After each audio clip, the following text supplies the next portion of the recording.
let's talk about how this course will look like for you.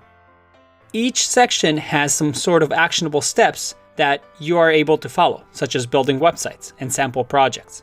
And everything we use in this course is a tool that companies use in real life. They're the best of the best. So let's look at the course outline. The first part will be an introduction, some basic concepts to get us familiar with the web and how it works. We will start off with how the internet works. What is the history of these technologies? We're going to talk about the history of the web browsers, and I'll actually have you understand the underlying concepts of the internet and how the technologies we have now have come to be where they are. And then we're going to learn HTML5, finally building our first website. We'll also get into some advanced HTML where we're going to build some complex forms and get you really, really good at this technology. We will then move into CSS, which allows us to style our websites and make them beautiful. Afterwards, we'll get into advanced CSS and using CSS3 features like transitions and gradients. In the advanced CSS section, we'll create a background generator project that is going to be a lot of fun. Once we've mastered how to work with websites using HTML and CSS, we'll then start learning about Bootstrap templates and building your own startup landing page that accepts emails and will actually store the emails of users as people who are interested in your startup. A very useful skill that you will definitely need in your career, or if you have a business idea that you want to pursue. We will also dive into newer features of CSS like Flexbox and my favorite, CSS Grid, and get really, really good at doing responsive layouts with CSS. Finally, we finish off part 1 with career of a developer. What does a career of a developer actually entail? What are the salaries? What are the differences between a software developer, mobile developer, software engineer, full stack developer? We're going to cover all of that. And we're also going to talk about the future trends and what skills do you need in the future.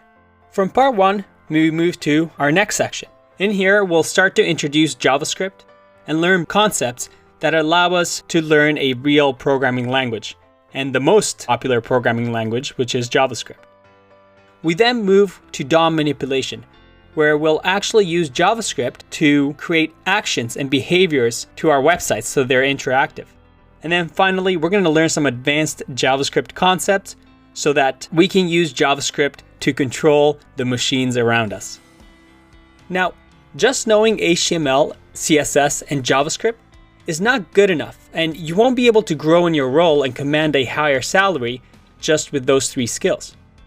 I'm going to be teaching you these things coming up because these are the things you should know so that you are miles ahead of the rest.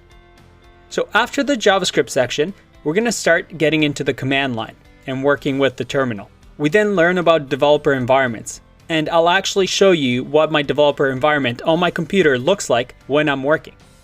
We'll be setting up our own computers with all the tools necessary of a real-life developer, so you can use the same setup when you go and work for somebody or for yourself. We will then learn about Git and GitHub, probably the most important tools of a developer. And I'll show you how teams work with these technologies to create collaborative software. We then get into a fun section, which is a day in the life of a developer. I'll show you what a day-to-day from 9 a.m. to 5 p.m., what it looks like and what tools you'll use. I will take you through a sample day at a tech company, just so that on your first day at the job, you won't be surprised. We will then jump to NPM and NPM scripts, a way for developers to share their code, and it's going to open up a whole world of possibilities. In this section, we are also going to create our own customizable portfolio project. So moving forward, you can add the projects from this course to your website and have it as your online resume. Finally, we finish off part 2 with React.js. You'll learn the library that companies like Netflix, Facebook, and Instagram use to build fast, scalable applications. This is one of the highest in-demand skills in the industry. It's so much fun, and I'm really excited about that section. From part 2, we'll move on to the world outside of just the front end. We're going to learn about HTTP, JSON, and Ajax, something that will open up a world of possibilities. We'll learn about the backend basics and what backend developers do. And then finally, I'll introduce you to some APIs, what APIs are, and definitely some really interesting APIs that are out there. This section is really going to open up your world from just being a front-end developer that is really good at building websites to somebody that can create really dynamic applications, and it will set us up for part 4. This is where it gets really, really fun. We're going to start working on our final project called SmartBrain. And we're going to start off by working on the front end. That is using CSS, JavaScript, HTML, and React. We're going to build an image recognition app that's going to be really, really fun. You submit a URL, and using a machine learning API, we're going to detect to see if in that photo there's a face, and then detect where that face is with a square box. We're going to create a sign-in form or registration form, and it's going to be really, really impressive. Something that you're going to be able to use in your portfolio and impress future employers or clients. We then take a break from the SmartBrain project to introduce you to Node.js and Express.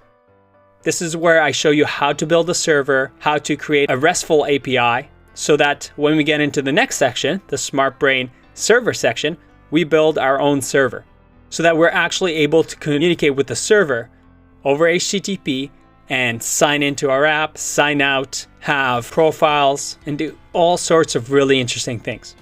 From there, we again take a break and learn about databases, a really complex topic, but I'm going to make it simple for you to understand how they work. And in the next section, we're actually going to create our own database using Postgres and connect it to our server, so that at the end, you'll have a fully working app that has a front-end client website, a back-end server, and a server that's working with a database. Pretty much a full-fledged application. And finally, we're going to deploy and launch that application so you know exactly how to put a real-life app that is secure and won't get hacked on the web. And don't worry, I'm going to provide all files for you throughout the sections so that you can just add them to your portfolio, or you can work along the videos as well. Depending on what your learning style is, you can follow along whichever way works best for you. And at the end of the course, I'm also going to have a quick little section of some of my favorite resources to get hired, some of my own advice on finding a job of your dreams. By the end of this course, you're going to learn the skills that will allow you to apply for jobs in the following roles: web developer, software developer, front-end developer, JavaScript developer, or a full-stack developer. You're going to learn the technologies that are actually being used behind tech companies. You're going to be able to build your own websites and applications, but most importantly, you're going to master fundamental concepts in web development so that it sets you up for a bright, long career. I also want to make this course interactive. I'll be making videos of student projects and what others have built in this course like you. I'll also have Q&A videos where, based on the most popular questions or the most popular topics, I'm going to create new videos as they are suggested. We have a lot to cover, but it's going to be a lot of fun. Let's get started.